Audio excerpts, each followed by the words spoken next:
Here he goes. It's 2:35 in. This huge day in the markets. Mark It's Melissa Faber, Lee. editor of the Gloom, Boom, and Doom Report. He joins us now on the fast line. Mark, great to have you with us. It's my pleasure. Well, last time you were on CNBC, you had said that the new highs in the markets cannot be trusted, which proved to be a good call. At this point, do you see further downside to the S&P 500? Yes, I see further downside. Not because of the Fed statements, because, like always, they hedged their bets in the sense that this tapering off would not necessarily stop. Mr. Bernanke said, if the economy does not improve along the lines that we expect, we will provide additional support.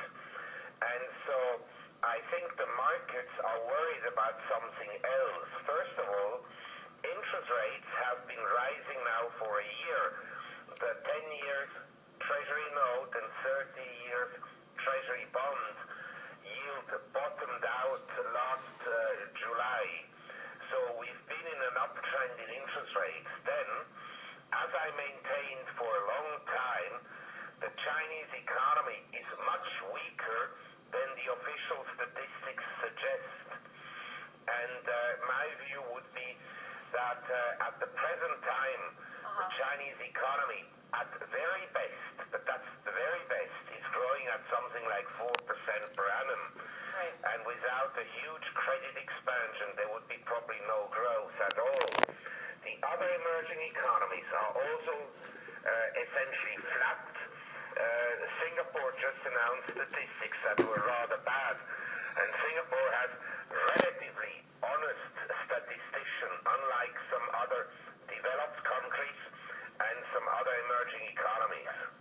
Mark, I got to ask you because you've been quoted as saying that you're personally buying gold as well as gold stocks. When you take a look at the sell-off across the board, across asset classes, including gold today, does that make you question the performance of this particular asset class given the market environment?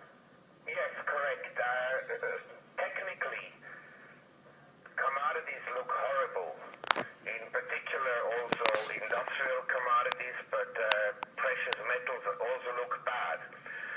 But some technical factors would suggest that we're approaching at least an intermediate low, because the commercials, which are essentially hedgers, they are people that produce gold and so continuously hedge. At the present time, they have an extremely low short exposure. In other words, they're basically accumulating gold.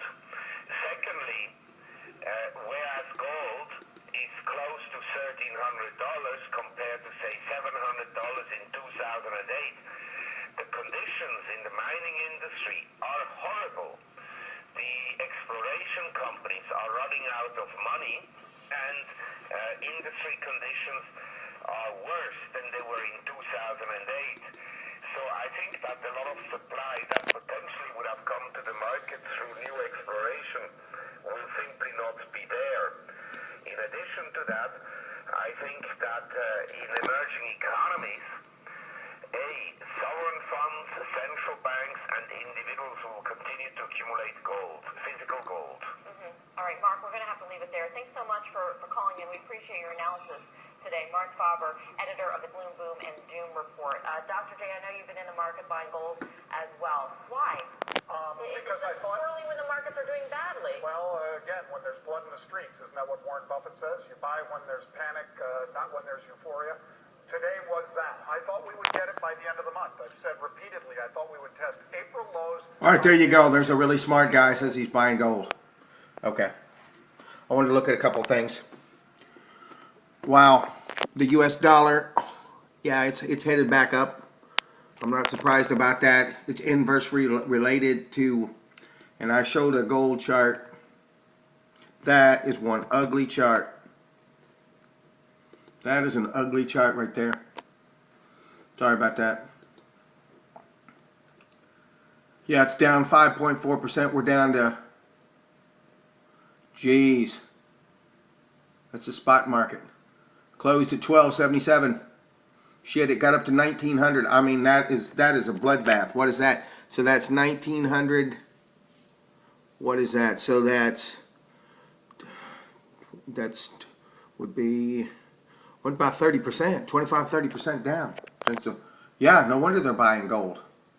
Okay, so let's look at what good old Joe Wiesenthal said it was a bottom because Mr. Faber was on here. Let's see, what do you guys think this is a bottom?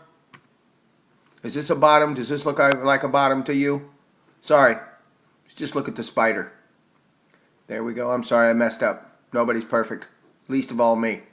Does that look like a bottom, Joe? Hey, does that look like a bottom? Gold is down 25%, and the stock market's down what? From 167 down to 159. That's a bottom. Come on, pal. Come on, grow up. That can't be.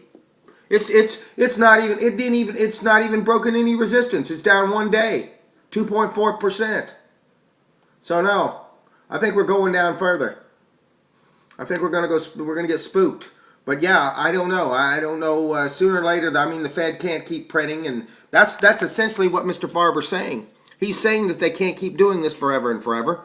That's why Bernanke got fired. Things are spooked. We have no idea what's going to happen, and I don't know what's going to happen. I just let you have a chance to listen to Mark Faber, and I'm going to watch this again too myself. So I just throwed you a couple charts out there and let you talk to Dr. Faber and let you listen to him. I mean, not talk. I love to talk to him. Peace out.